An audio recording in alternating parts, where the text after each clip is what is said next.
Welcome back to the Adam Schefter podcast as we head into week 6 after a week 5 that we thought would be substandard, that had 6 games that had double deficit point totals wiped off the board with some of the more incredible comebacks we've seen this season. How about the Jacksonville Jaguars Monday night overcoming a 14-point deficit to beat the Kansas City Chiefs 31-28? How about the Tennessee Titans overcoming an 18-point deficit to beat Arizona 22-21? Or the Panthers overcoming a 17-point deficit to beat the Dolphins 27-24? Or the Broncos overcoming a 14-point deficit to beat the Eagles 21-17? Or the Saints overcoming an 11-point deficit to beat the Giants? Or the Commanders overcoming a 10-point deficit to beat the Chargers? On and on it went all weekend, and that's the thing about the NFL.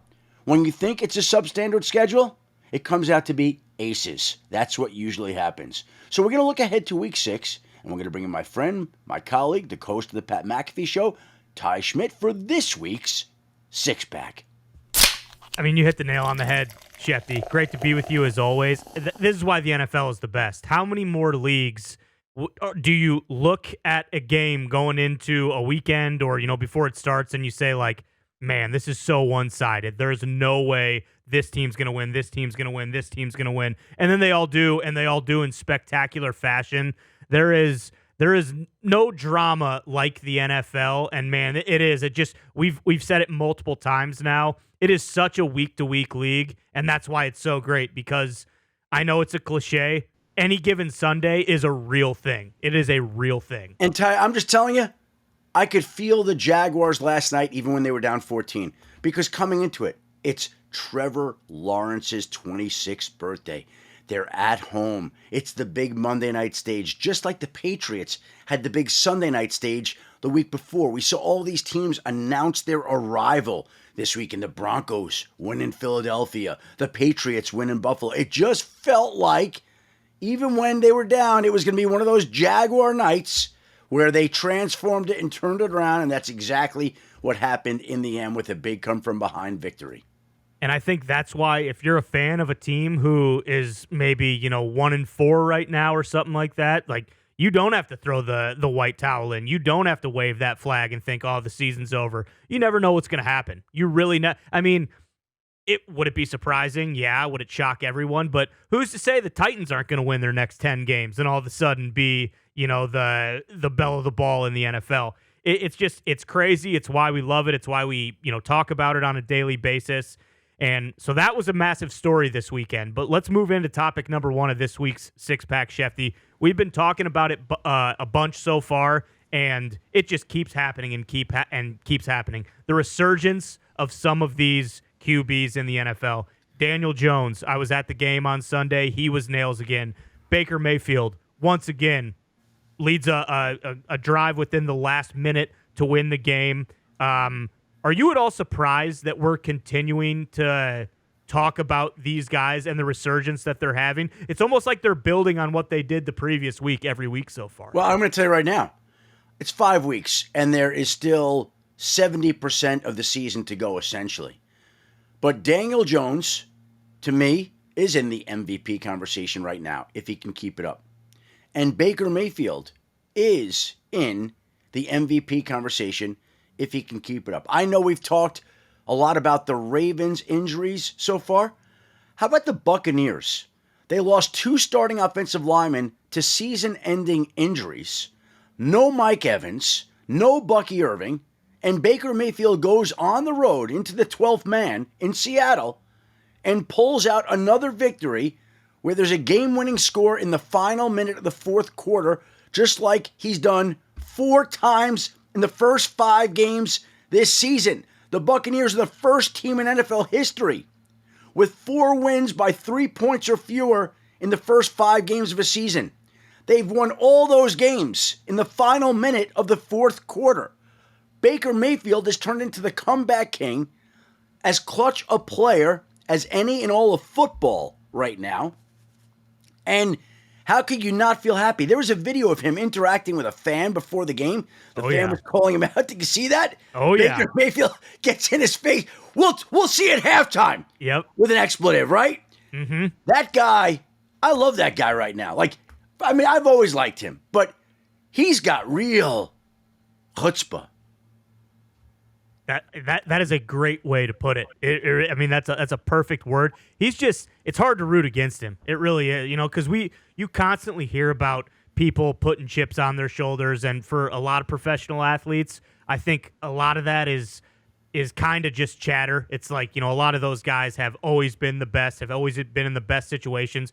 Baker was a walk-on. He had to earn his scholarship. He wins the Heisman. He gets drafted. He wins Rookie of the Year and the Browns cut him. Like, if there's anyone who actually has, a chip on their shoulder or multiple chips on their shoulder, it's Baker Mayfield. And, I think we'd be remiss if we didn't. Emeka Ibuka has been playing like a top 5 receiver in the NFL. So, it hurts. Well, by the way, it's funny we bring up Baker and Daniel Jones as 2 MVP candidates, 2 resurgent quarterbacks, and they both have probably the 2 best rookies of the year on the offense side of football, and Emeka Ibuka in Tampa and Tyler Warren at tight end in Indianapolis. 2 incredible rookies making big-time plays. But again, I want to bring up the Bucs because here we are talking about how the Ravens are withering with all these injuries and how the Dallas Cowboys, they didn't have 4 of their offensive linemen this weekend, but they won. And the Buccaneers don't have all these players, and they're winning. So injuries are a part of the league, but it's more than that as to whether a team succeeds or doesn't.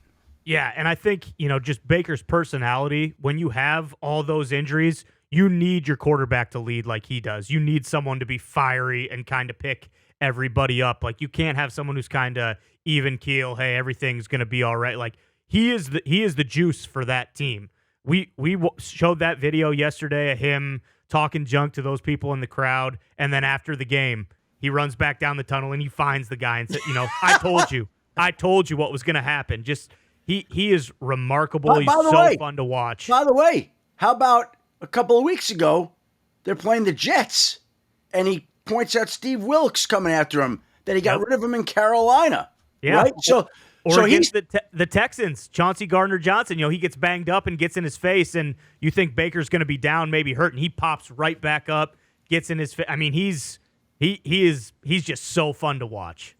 We've come to learn through the early part of the season, Baker is the wrong guy to challenge. Without a doubt. Fans, players, coaches, wrong guy to challenge. Yeah, you push his buttons, you're going to ignite him. And then just real quickly on Daniel Jones, like I said, I was at the game on Sunday, and I think everyone knew he's obviously got talent. He was a top 10 pick, but it looks like a different guy out there. It looks like a different quarterback. Well, they've rebuilt his confidence. They've put him in the right system. He's around weapons. The team believes in him. The fans aren't calling for his job. Yep. Like, all the things that make a quarterback work in a place are working. All the things that sink a quarterback, he was a part of in New York. Like, yeah. I mean, even the Giants owner, John Mara himself, said, we haven't given our quarterback a chance. We keep changing coaches, coordinators, players. We need to give the guy a chance. They didn't. The Colts gave him a chance. And the Colts, who right now would be the number 1 seed in the AFC, are being rewarded for it.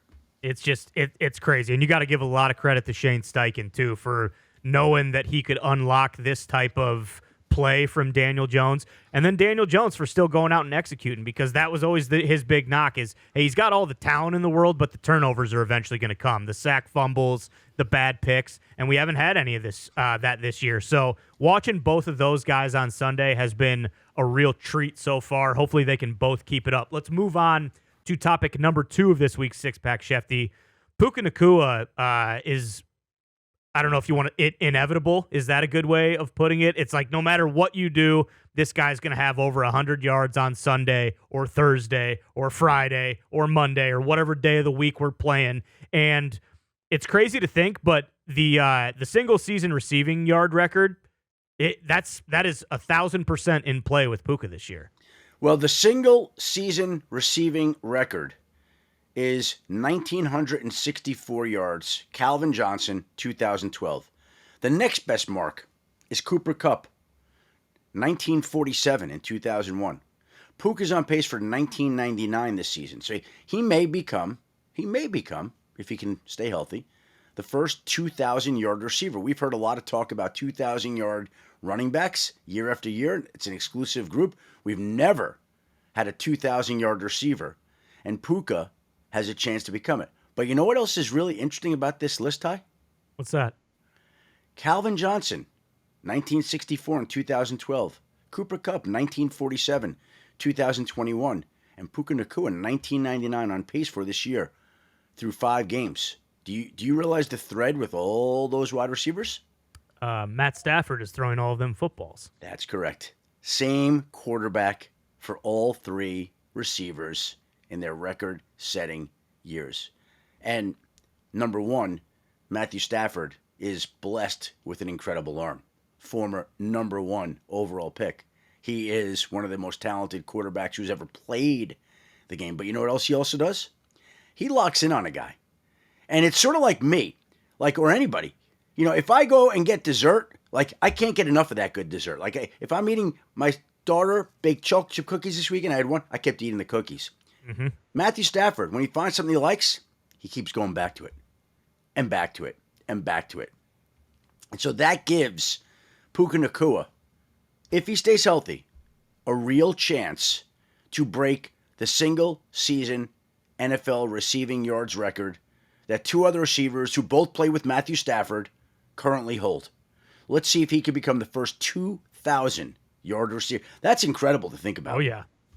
Without a doubt. Yeah, I mean, it really does come down to, can he stay healthy? Because they do such a good job of creatively moving him around. So, you know, he's getting the ball in a bunch of different positions. And again, you know, it's one of those things where it's kind of pick your poison, because if they start doubling him or kind of shading everything his way, then you know Davante Adams is just going to kill you. So it's kind of like, hey, how do we want to do this? Do we want to try to beat them with Puka going for 150, or do we want to try to completely take him out of the game and then maybe have Davante go crazy? They obviously tough loss on Thursday night, but looking towards the future, man, the Rams are going to be one of those teams that nobody wants to see in the playoffs. All right, Schefter, let's move on to topic number 3 of this week's six-pack. Speaking of teams nobody wants to see in the playoffs, as we sit right now, very bad week 1 for the Lions. Everyone kind of basically, you know, talking about their demise. Hey, you can't lose 2 coordinators and still be any good. We knew this was going to happen. They're going to come back down to earth. And really, since then, they have just steamrolled everybody. That offense is absolutely humming right now, and I think they've put the entire league on notice. Well, it's unbelievable what they've done. They've gotten right back to where they were, and they lost both their coordinators, as we've documented many times. Ben Johnson goes to Chicago. Aaron Glenn goes to New York. They haven't missed a beat. They missed a beat the opening week. And you know what I think happened after that?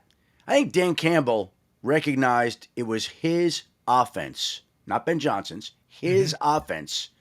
And I think he kind of got back involved a little bit on that offense and said, okay, as a head coach on my team, in my organization, I need to get back involved with my offense. And since he's gotten back involved in his offense, boy, they have looked as good as any team in football. Is there a team out there right now that you would say that has been any more impressive than the Detroit Lions right now? The Colts, maybe. I think that would be the only other team that you And could if the argue. Colts and Lions were to play Sunday, Ty, who would take in that game? Depends where it's at. Oh, boy. Regardless of what, I would guess that the Lions would probably be like 4.5 to 6.5 point favorites. Yeah, I would say that's probably right. You know, but here's the issue the Lions now have to overcome. And I think it's in that division, I think it's a legitimate issue. They've now lost both their starting cornerbacks. And now we're starting to get a little bit reminded of what last year was like when Aiden Hutchinson went down in the month of October in Dallas, and then they just proceeded to lose more and more defensive players every single week to the point where they couldn't overcome the loss of their players. Now, one starting cornerback, Terrion Arnold, is out, in the words of Dan Campbell, for a long time. Certainly, it's possible he won't play again this season, though they're hoping he's back. Their other cornerback, DJ Reed, has a partially torn hamstring. He's out indefinitely. So you're missing your 2 starting cornerbacks in a division with Justin Jefferson and Jordan Addison, and Romeo Dobbs and Matthew Golden and Jaden Reed and Roma Dunze and DJ Moore, like that division's loaded, and you don't have your starting cornerbacks. That's a problem. But that offense is so good, I don't even know if it's much of a problem. Yeah, and you look at what they like to do. If you're an opposing defense, I mean, this might just be recency bias, but when was the last time we had a running back tandem that was as good as Detroit's? I mean, you got a featured back in David Montgomery and Jahmyr Gibbs, and it's like, you think you're getting a little bit of a spell when Gibbs is off the field, and then boom, here's David Montgomery just running it right down your throat. Or like on Sunday, throwing a passing touchdown. It just they don't let you breathe at all. And if you're having issues defensively, you control the football. If you can run the football like they can, then obviously, having two cornerbacks down isn't just, hey, we run the football, we'll win the game, but it certainly doesn't hurt. This past weekend in Cincinnati, Montgomery and Gibbs, David Montgomery, Jahmyr Gibbs, became the first set of running backs that each scored a touchdown. They've done it in the same game 14 times, tying Darrell Johnston and Emmitt Smith for the most games among running back teammates, each scoring a touchdown. So the next time that Gibbs and Montgomery score a touchdown, they'll set the record for running back tandems for touchdowns in a game. And I will say this also, the story of David Montgomery going home with his sister, Kiki, there in attendance. She was in a serious car accident, left in a wheelchair in 2024, and she was able to be brought in to watch her brother have that kind of game. I love seeing that. And It was a real touching story. And I knew going into that, there are certain things, just we were talking about the Jaguars, even when they were down, I felt like it was going to be a Jaguars night.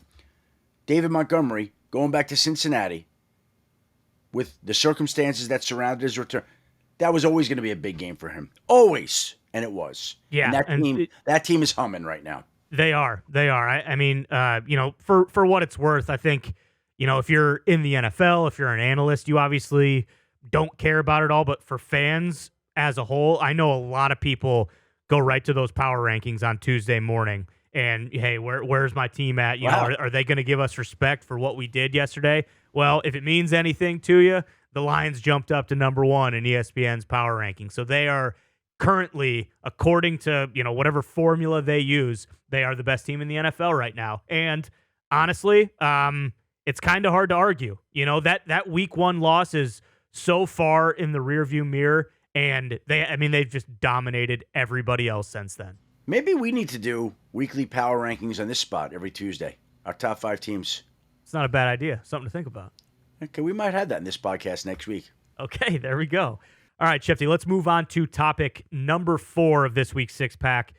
Kind of a bad little trend that's starting to happen. We saw it yesterday in the Cardinals collapse with Amari DiMercato dropping the ball at the goal line. A lot of people saying, well, was the tip of the ball crossing the goal line? A lot of people saying, doesn't matter. Run through the goal line, score a touchdown, so we're not in these situations. We obviously saw Jonathan Gannon go crazy ripping him. Yep. And this comes off A.D. Mitchell, which ended up basically losing the game for the Colts against the Rams. What are you hearing around the league about these type of plays? And is this just turning into like kind of an epidemic? I feel like we had a lull where this stuff never really happened, and then now it seems like it's happening once a week.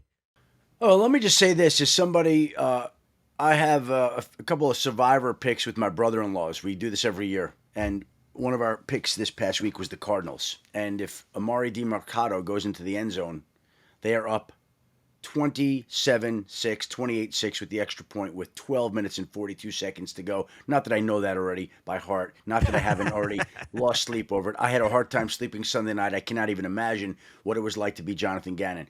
But I'm interested in the fallout now from both of these plays. A.D. Mitchell the week before and Amari DiMercato this week. And let me explain to you what I mean. We mentioned that the Colts today would hold the number 1 spot in the AFC. Not that they can't be caught, but Buffalo is going to be right there in the end, we would expect. Pittsburgh's playing good football. We'll see if they can hold on. The Broncos are coming on. The Chargers have a lot of injuries. The Chiefs are the Chiefs. And the Colts are where they are. What if that play from A.D. Mitchell costs the Colts home field advantage later in the season? What, by the way, they're fighting off the Jaguars. What if it costs them the division title? Yeah. It might do that. What about Arizona? Now I'm interested in the fallout of this. And what I mean by that is, I noticed on Get Up this morning on ESPN, they're talking about Jonathan Gannon. What's the fallout there? Like, he apologized, and he looked sincere in doing it, but he went to make, or did make, it's hard to tell on the replay. You don't know. Did he contact him? I think so. You think he did, huh? I think he hit him in the shoulder pads on the chest pretty Oof. damn hard. At least that's what it looked like. When's the last time we saw an NFL coach hit a player? I don't remember. I couldn't tell you. Yeah. By the way, and listen, I like Jonathan Gannon. I think he's a good coach.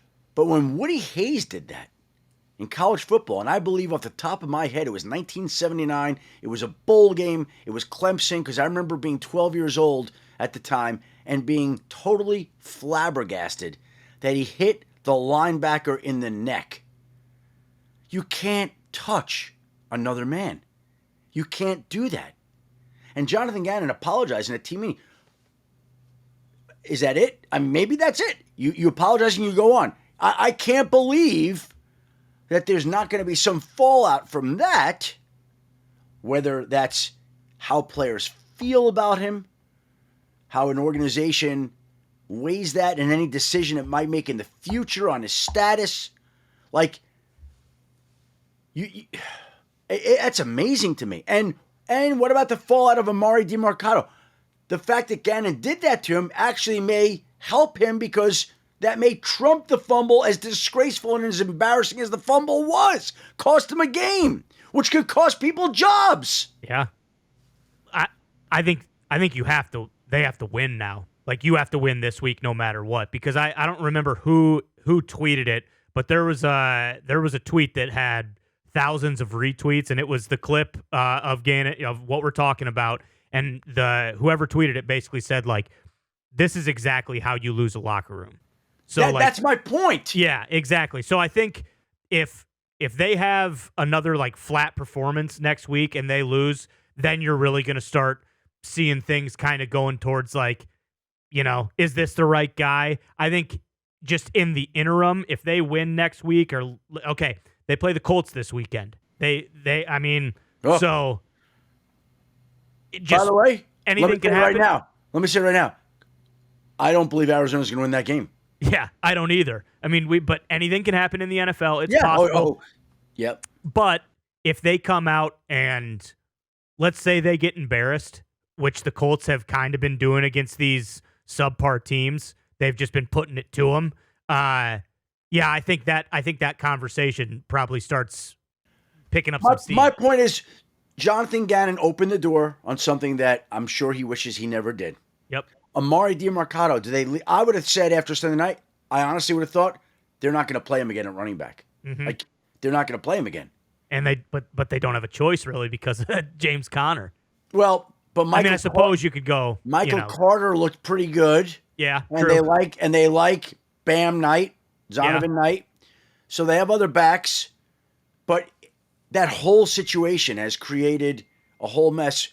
You mentioned Connor, Trey Benson's on IR, so they're down to their third running back, whoever's playing. Just a messy, sticky situation. And so the point is, we've now seen 2 straight weeks of 2 touchdowns that turned into touchbacks, both of which look like, at some point this season, they could have enormous ramifications. Don't be the next guy. Don't be the next guy to drop the ball.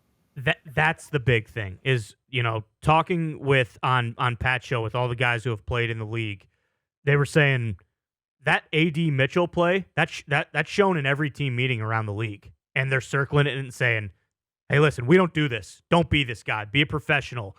Run through the back of the end zone. Make sure, leave no doubt.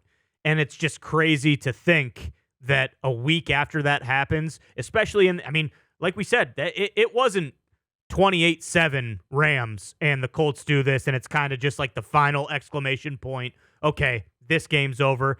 I mean, that game, the Colts had the ball with a minute left with a chance to go in and tie it. Like it severely impacted the outcome of the game.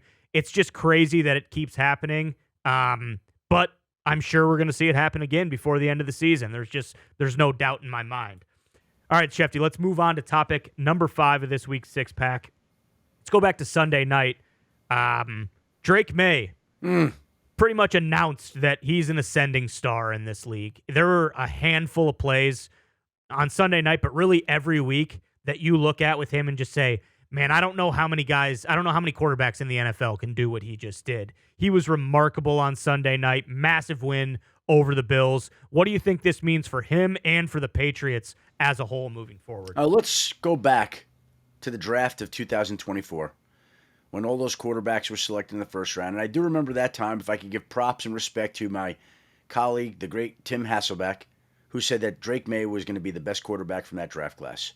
Now think about the quarterbacks that came out of that first round. Caleb Williams, Jaden Daniels, J.J. McCarthy, Michael Penix, Bo Nix. We've said it on this podcast, we'll say it again, that quarterback draft class has a chance to rival some of the great quarterback draft classes in history. The one that stands out most of all is 1983, that had John Elway, Dan Marino, Jim Kelly go to the Pro Football Hall of Fame, not to mention Tony Eason, Todd Blackledge, and Ken O'Brien. How do I remember quarterbacks from a draft class, but I can't remember what I did last week? But anyway, I digress. Drake Maye, coming out of that year, Tim Hasselbeck thought Drake Maye was the best quarterback in that draft class. And I do remember the New York Giants, who stood where they were, I believe, with the 4th overall pick. Correct. They wanted to trade up to go get Drake Maye. The Vikings wanted to trade up to go get Drake Maye. There were other teams who shared Tim Hasselbeck's opinion that Drake Maye had a chance to become the best quarterback in that draft class. And after New England drafted him, there were people there who told me that Drake Maye has a chance to be special. That was the word I heard about the guy. Special. If you can go on the road in a Sunday night game, in the first primetime game for your franchise in a long time, and you can go win in Buffalo against one of the best, if not the best teams in football, if you can win there, where can't you win? Where can't you win? Yeah, you can win anywhere. And he made plays in that game that were John Elway-like. Opponents draped on him, coming at him, still completing passes. And again, I don't want to get too carried away, but Drake Maye looked like the real deal. And New England looks like it's going to be in the playoff race. And I don't know that they're going to go 12-5 this year and make the playoffs but they look like they found a guy that they're going to be able to rebuild that franchise around. They hired a great coach, they drafted a great quarterback, and now if you got both of those, you take your chances and see where it goes. Yeah, the development from 1 year to this year. I mean, because that was always I don't want to say knock, but coming out of North Carolina, it was like, well, listen, everything's there, but he's a little bit raw. You know, this might take, and obviously all the comparisons to Josh Allen, similar body type and size and all that kind of stuff, what they do well. And we remember it took Josh Allen a couple years to really kind of come into his own. You know, he wasn't very accurate, obviously. He could run like hell, which he still does, but Drake Maye from last year to this year has made such a big leap. And that's the thing is, you know, we talked about it when we did the season preview episode, and we kind of both said, hey, the way the Patriots schedule shakes out, if they have a good start and they win some of these games early here, they are going to have a very legitimate shot to make the playoffs. But I think a lot of New England fans were still just trying to put that out in the universe. I don't know how many people actually legitimately believed it. Well, after Sunday night, I think they're all believers now. It's like you said, we went into Buffalo, we won. Buffalo gets the ball coming out of half, they go right down and score, and that's kind of when I was starting to think like, okay, here we go. The Bills, the tidal wave is coming. What does Drake Maye do? He goes right out there and responds with like a 5-play, 74-yard touchdown drive of his own. I mean, that's big time. That's, you know, so it's he certainly has the mettle for it, and like you said, Vrabel is the right guy. there's no reason to think that they won't get significantly better throughout the year. So that's if you're a Patriots fan, at the very least, whatever happens this year, you got your guy at quarterback. If he stays healthy, you have a guy who is going to be one of the stars at quarterback in this league for years to come. I know they won't like this in Vegas also, but Josh McDaniels is a big-time help to a guy like Drake May. He's pretty good. He knows what he's doing. He knows how to develop those guys, I believe. Without a doubt. Without a doubt. All right, Schefter, let's move on to the sixth and final topic of this week's six-pack. The AFC North just got absolutely brutalized this weekend. Every team lost except for the Pittsburgh Steelers, who were on bye. So the way you look at things right now with the quarterback situation in Cincinnati, the quarterback situation in Cleveland, the injury situation in Baltimore, are we thinking Aaron Rodgers and the Pittsburgh Steelers are going to be the last men standing in the AFC North? Ty, think about it. He's the only quarterback in that division who started the season who hasn't been either benched or injured. Who would have thought that the 41-year-old Aaron Rodgers would be the last man standing right now going into week 6, right? The Bengals lost Joe Burrow basically for the season. The Cleveland Browns benched Joe Flacco for Dylan Gabriel. Lamar Jackson is missing time due to a hamstring injury. And here's Aaron Rodgers humming along on a Steelers team that not many people forecasted big things for. In position to take control of that division, to win the AFC North, to have one last playoff run in what he himself has said is expected to be his last season. Marriage looks like it agrees with Aaron Rodgers. Pittsburgh looks like it agrees with Aaron Rodgers. The AFC North looks like it agrees with Aaron Rodgers. And it's a long season, and the Steelers have faded in the past, in the second half of the year. But these other teams, who's rising up right now? Baltimore couldn't stop the Houston Texans on Sunday. The Cincinnati Bengals, without Joe Burrow, are not the same team. And the Cleveland Browns have to show you that they're going to be able to win with a rookie quarterback before you believe they're going to challenge the Pittsburgh Steelers for the AFC North title. So here it is. It's all there for Aaron Rodgers. It's all right in front of him. He's got a chance to make one more run. I don't think anybody thinks he's going to be able to go beat the Colts or the Bills or the Broncos or some of these other teams. But you know what? He's going to go take his chances here. And it looks like he's going to get that opportunity. Yeah, I mean, we talked about it with you a little bit yesterday on Pat's show. As of right now, no one is. The Browns aren't going to win that division. You can't win every game 13-10 and expect to, win your division, go in the play. Like, you're going to have to put up points at some point. The Bengals, obviously, just a terrible situation, but, I mean, they have no hope. They have no hope. We see it week in, week out. And then, the Ravens, listen, if they go into the bye 1-5, I understand they're still the betting favorites, and we've seen crazier things happen. Teams can turn it on, but that is a massive hole to dig out of, especially when you have the Steelers who have only lost one game. So, yeah, I mean, it's the same thing as we've been talking about with some of these other teams. If they can stay healthy, if you told Steelers fans they were going to have this type of cushion in the division going into week 6, they would have called you crazy. But now everything is kind of in their hands, as opposed to maybe early in the season, you're thinking, hey, with how good our division is, we probably got to go 5-1 in division games if we're not going to win the division to make the playoffs, to be one of those wild card teams. Now it's like, hey, we got a little bit of a cushion here. We can maybe go 3-3 in those division games and still be okay because of what everyone else has done. So, yeah, I mean, the Ravens situation is just crazy. No one expected that to happen. I think people thought the Steelers would be better, but I don't know if we would have been sitting here after week 5 saying, well, yeah, the AFC North is pretty much wrapped up. You can just give it to the Steelers now. It's crazy to think. Unbelievable spot for the Pittsburgh Steelers to be in. That has been, over the years, one of the most competitive divisions in football. Through 5 games, it doesn't look like it's going to be that way. It looks like, to use our phrase, a substandard division. But Yeah. we know what happens when we start thinking things are substandard, Ty, Exactly. right? Yeah, exactly. As I'm saying that, I can already see the Bengals beating the Packers by 2 touchdowns on Sunday. So maybe I should walk that back a little bit. I can see the Ravens have the Rams Sunday, then a bye. I could see Lamar Jackson and other injured Ravens returning after the bye, and the Baltimore Ravens then getting things together and making a second half push. I could see that. I mean, yeah, of course. If anyone's going to do it, there was one team, you would put your finger on and say, hey, they're going to come out guns blazing after the bye week, I think it would be the Ravens. But, man, they are just so banged up. They are so banged up. But we'll see. Like you said, how many of those teams on Sunday did we expect to win, especially in that fashion? And damn near all of them did win in that fashion. I cannot believe that one of my Survivor picks is out the window. I still can't believe it. I still can't.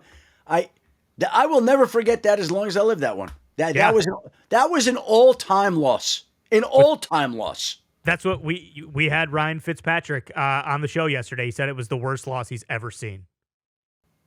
I'm so glad that I was associated with that in some form or fashion as a Survivor pick. That just makes my day. All right, Ty Schmit, let's hope we have a better Survivor pick this week. All right, great job today. Great job by our great producer, Dan Stanzik, Ben Smith, you, the listeners, for tuning in to another Adam Schefter podcast. Please rate, review, and subscribe. Subscribe, rate, and review. But I actually like that. Maybe we just go with that one and put your own spin on it. Whatever it is, please do that. And please tune in again Thursday as we'll be back in this spot with another Adam Schefter podcast. Until then, everybody, have a great week. Be well and stay safe.